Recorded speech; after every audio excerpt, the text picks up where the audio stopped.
Oi, gente, tudo bem?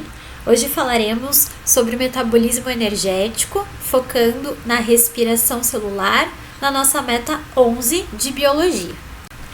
Todos os organismos necessitam de energia para realizar as suas funções metabólicas, como o funcionamento das células, dos tecidos, para o crescimento e regeneração de cada indivíduo.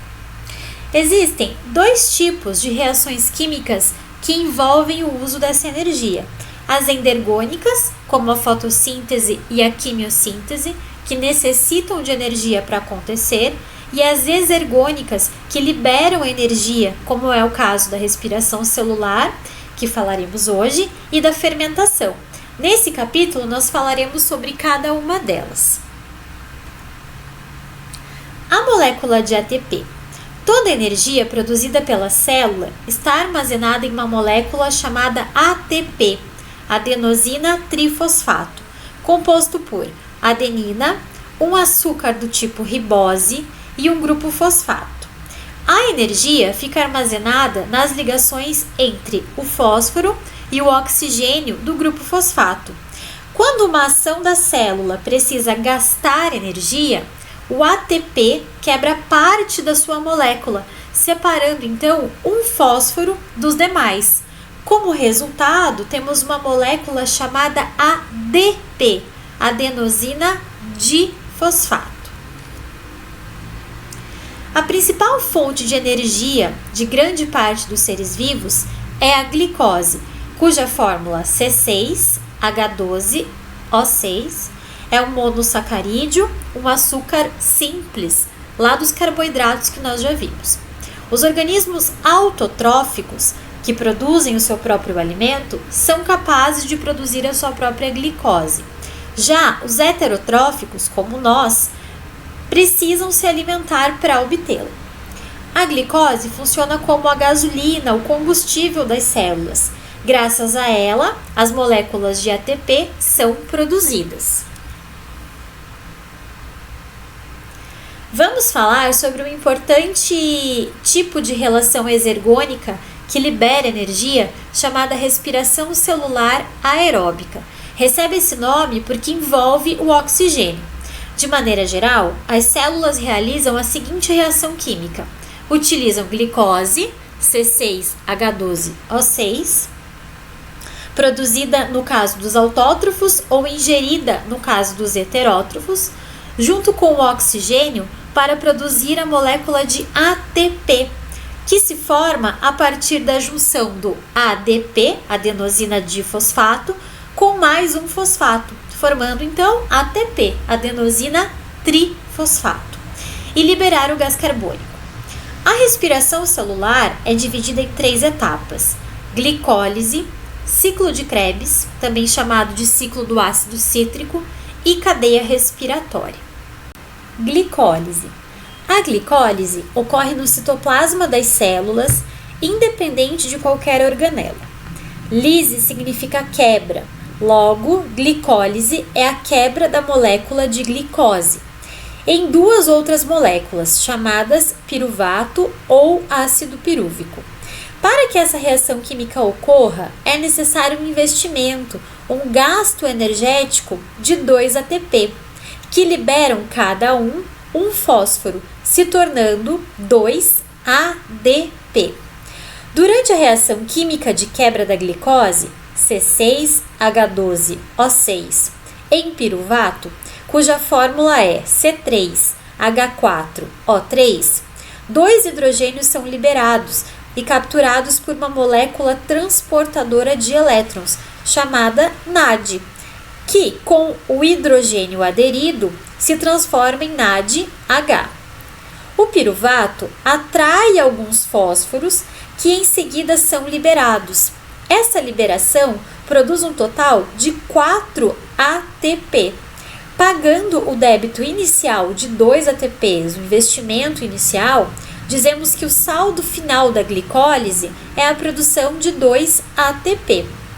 Essa etapa é chamada de anaeróbia porque não envolve oxigênio. Ciclo de Krebs. Cada piruvato, C3H4O3, entra na mitocôndria, mais especificamente na matriz mitocondrial, que fica bem ao centro dessa organela. Ao entrar, o piruvato perde um de seus carbonos e se liga a uma enzima, tornando-se uma molécula chamada acetilcoenzima A, ou simplesmente acetil-CoA. Dentro da matriz mitocondrial, existe uma molécula que está esperando a acetilcoenzima A, chamada ácido oxalacético. Esse ácido oxalacético possui 4 carbonos. Essa molécula se une com a acetil-CoA, que possui 2, gerando uma nova molécula com 6 carbonos, chamada ácido cítrico. O objetivo do ciclo de Krebs é fazer com que as moléculas se unam e em seguida se quebrem, pois a energia é liberada a partir dessa quebra.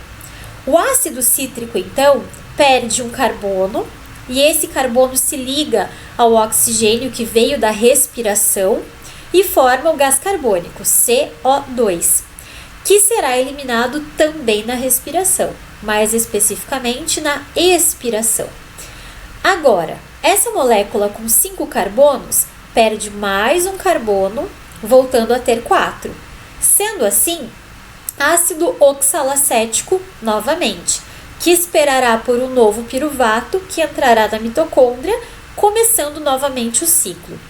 Essa reação produziu 2 moléculas de ATP, mas como a glicose foi quebrada em 2 moléculas de piruvato na etapa anterior, e cada piruvato, então, gera 2 ATP, nós temos um total de 4 moléculas de ATP produzida. Além disso, durante essas reações, hidrogênios foram liberados e capturados pelas moléculas NAD e FAD, que terão importante papel na próxima etapa. O ciclo de Krebs é considerado uma etapa aeróbica, porque envolve o oxigênio. Cadeia respiratória, também chamada de cadeia transportadora de elétrons, ou ainda fosforilação oxidativa. Essa terceira etapa ocorre no espaço entre as membranas da mitocôndria. Lembrando que a mitocôndria possui um sistema com 2 membranas, uma interna com dobras chamadas cristas e outra externa, e entre elas há um espaço chamado espaço intermembrana, onde ocorre essa terceira etapa da respiração celular. O NADH, que capturou os hidrogênios durante as 2 etapas anteriores, expulsa esses elétrons da mitocôndria e eles ficam no espaço entre uma membrana e outra da organela. Por conta da diferença de potencial elétrico, esses hidrogênios querem voltar para a matriz mitocondrial. Aí está a grande estratégia dessa célula, né? Para voltar ao interior da mitocôndria, esses hidrogênios precisam passar por uma proteína chamada ATP sintase. Cada hidrogênio que passa por essa proteína faz com que ela gere energia para unir um ADP com um grupo fosfato, né? Com mais um fosfato, formando assim uma molécula de ATP. No total, são produzidos de 32 a 34 moléculas de ATP. Alguns hidrogênios que entraram reagem com o oxigênio, formando ainda moléculas de água. Somando a quantidade produzida nas 3 etapas, teremos entre 36 e 40 moléculas de ATP, já que esse não é um processo preciso. Cada molécula de glicose é capaz, então, a partir dessas 3 etapas, de fornecer entre 36 e 40 moléculas de ATP, de energia.